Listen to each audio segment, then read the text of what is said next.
шапкаларын кигізіп жібердік мысалы. Ал біз ол кісілердің, мен кімді айтып отқанын біліп отқан шығарсыздар, үйі түгіл, шаңырағы түгіл, өзбекский кухняға апарып плов бермеген бізге.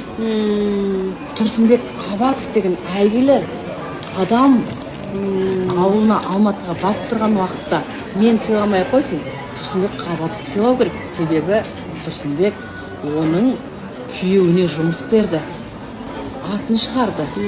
Ол күйеуі сол тапқан табысын үйіне апарды.